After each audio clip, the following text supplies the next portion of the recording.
Hi అండి. ఎలా ఉన్నారు? నేనైతే బాగున్నాను. మీరు కూడా బాగున్నారనుకుంటున్నాను. ఉదయాన్నే లేచి బాబుకైతే టిఫిన్ పెట్టేసి, స్నానం చేపిచ్చేసి రెడీ అయ్యామండి. మా అమ్మ వాళ్ళ ఇంటికైతే వెళ్తున్నాము. ఎందుకంటే ఊరు నుంచి మా చెల్లి వాళ్ళొచ్చారండి. అక్కడికి రాగానే నాకైతే ఫోన్ చేసిందండి వచ్చానని చెప్పి. నేను బాబు బయలుదేరైతే అక్కడికి వెళ్తున్నాము. అత్తమ్మ ఈలోపైతే చికెన్ కర్రీ రెడీ చేసింది. ఆ కర్రీ అక్కడికి తీసుకొని అయితే వెళ్తున్నా. ఒక పక్కన నేను కూడా రెడీ అయిపోయానండి. ఇక నేను డ్రెస్ వేసుకోగానే ఎక్కడికో వెళ్తున్నాను అని చెప్పేసి ఏడుస్తున్నాడు. రిమోట్ చేతికి ఏంగాలో చూడండి ఏం చేస్తున్నాడు, ఛానల్స్ మారుస్తున్నాడు. ఇక బయలుదేరామండి. అవి చూసారా, బండి ఎక్కితే మాత్రం ప్రశాంతంగా కూర్చుంటాడు ఎంతసేపు అయినా. అత్త వాళ్ళ ఇంటికి అయితే వచ్చాను. మా చెల్లి ఎందుకు వచ్చిందంటే, అమ్మాయి పుట్టి 5వ నెల అండి, నిద్ర చేయడానికని వచ్చింది వాళ్ళ అత్త వాళ్ళ ఇంటికి వెళ్ళడానికైతే. అమ్మమ్మ వాళ్ళ ఇల్లు, అమ్మ వాళ్ళ ఇల్లు అంత దూరం ఏమి ఉండదండి, 2 ఇల్లు దూరం అంతే. రాగానే కుసేపు బుడ్డదాన్ని అయితే ఎత్తుకుని ఆడిచ్చానండి. ఇక తర్వాత మా అత్త ఫ్రిడ్జ్లో మామిడి పళ్ళు ఉన్నాయి తీసుకొని తిను అంటే తీసుకున్నాను. అన్ని కాయలు వదిలేసి అదే తీసుకున్నానండి. అది తీసుకోగానే కోసుకొని తినేటప్పుడు అదైతే లోన కుళ్ళిపోయింది. చూడ్డానికేమో పైన అంత చక్కగా కనపడుతుంది. కొద్దిసేపు అయితే అక్కడే ఉండి అమ్మ వాళ్ళ ఇంటికి అయితే వచ్చాను. వీడైతే ఇసుకిస్తున్నాడని చెప్పేసి నిద్రకేద్దామని చెప్పి అయితే తీసుకొచ్చాను.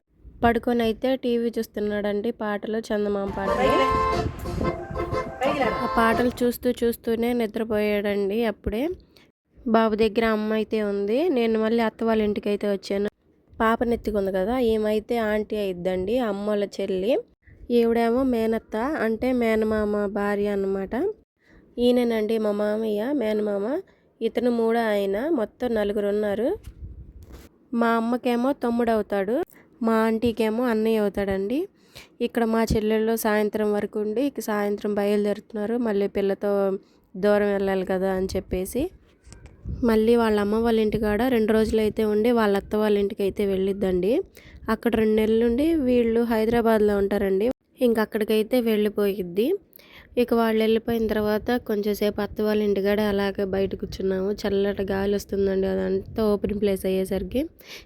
ఇక ఈలోపు మా అత్త జాకెట్లు అయితే తీసుకొచ్చింది, బ్లౌజులు కుట్టమని చెప్పేసి. తర్వాత మళ్ళీ అమ్మ వాళ్ళ ఇంటికి అయితే వచ్చానండి. ఇక్కడే స్నానం చేసేసి రెడీ అయ్యాను. తల స్నానం కూడా చేశాను. ఎందుకంటే ప్రేయర్కి వెళ్తున్నామని చెప్పాను కదండి, దానికైతే రెడీ అయ్యాము. మళ్ళీ మా ఇంటికి అయితే వచ్చేసి డ్రెస్సులు మార్చుకొని అందరం బయలుదేరామండి. ఈసారి అయితే ముందు నేను రెడీ అవ్వకుండా వాడిని అయితే రెడీ చేశాను, అప్పుడైతే ఏడవకుండా ఉంటాడని. ఇకైతే బయలుదేరామండి. నైట్ అయింది. ఏ ఊరు వెళ్తున్నామంటే ప్రేయర్కి బేతపూడి అండి. అది ఎటువైపో తెలియదు, నేను ఇంతవరకు వెళ్ళలేదు, ఫస్ట్ టైం పేరు వినడం కూడా. వెదులపల్లిలో నుంచి వెళ్తే ఆ ఊరు వచ్చిద్దంట. చీరాలు వెళ్ళేటప్పుడు ఇటు నుంచి వెళ్తాము, వెదులపల్లి అయితే తెలుసు కానీ ఇటు లోహన్ నుంచి వెళ్తే బేతపూడి వచ్చిద్దని తెలియదండి. ఫస్ట్ టైం వెళ్తున్నాను ఇప్పుడే. నాకు ట్రాక్ దాటి అయితే వెళ్ళాలండి ఇటువైపు. మేము వచ్చేటప్పటికి గేట్ వేసి ఉంది.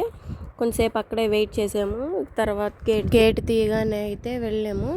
ప్రేయర్ ఎవరిదంటే మా ఆయన వాళ్ళ అక్క వాళ్ళ ఆడబిడ్డండి. వాళ్ళు ప్రేయర్కి ఇన్వైట్ చేస్తే వెళ్ళాము. మేము వచ్చేసరికి ప్రేయర్ అయితే స్టార్ట్ అయిపోయింది. అప్పటికే వాతావరణం చూస్తే బాగా మబ్బులు పట్టేసి ఉందండి, వర్షం జల్లులు పడుతున్నాయి. నన్ను మరువనన్న ప్రేమ, నేను విడిచిన గాని నన్ను విడువనన్న ప్రేమ, నీ పడిపోతుంటే పట్టుకున్న ప్రేమ, తన కృపలో నన్ను దాచుకున్న ప్రేమ, నీ పడిపోతుంటే పట్టుకున్న ప్రేమ, తన కృపలో నన్ను దాచుకున్న ప్రేమ. ప్రేమ యేసయ్య ప్రేమ, ప్రేమ యేసయ్య ప్రేమ, నేను పుట్టక ముందే నన్ను ఎన్నుకున్న ప్రేమ, నేను ఎరుగక ముందే ఏర్పరచుకున్న ప్రేమ. చూసారా, అక్కేనండి వాక్యం అయితే చెప్పేది, మమ్మల్ని ఇన్వైట్ చేసింది. నేను కూడా ఒక సాంగ్ అయితే పాడాను. తర్వాత కొంచెం సేపటికి వాక్యం అయితే స్టార్ట్ అయింది, మెసేజ్ చెప్పింది.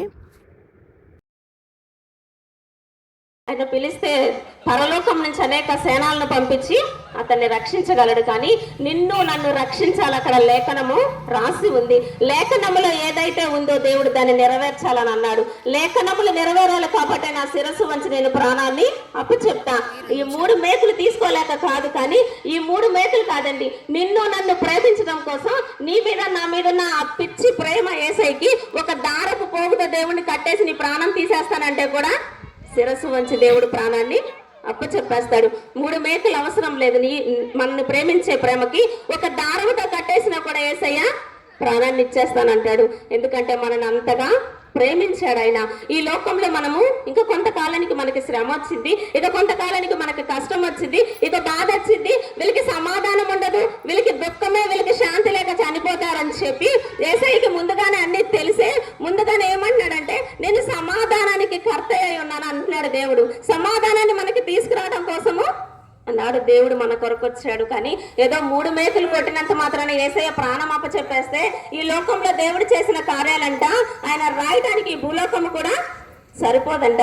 ఒక సముద్రం నీటినైనా కొలత వేయచ్చేమో, కానీ యేసయ్య ప్రేమను మనము కొలత వేయలేమంట.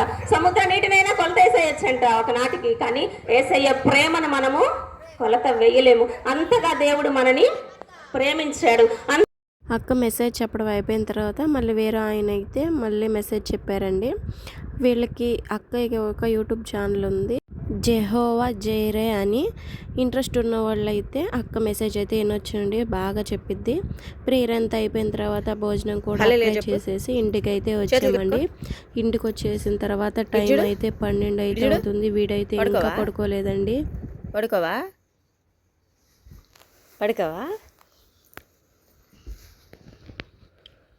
చెప్పు, చేతులు కట్టుకో.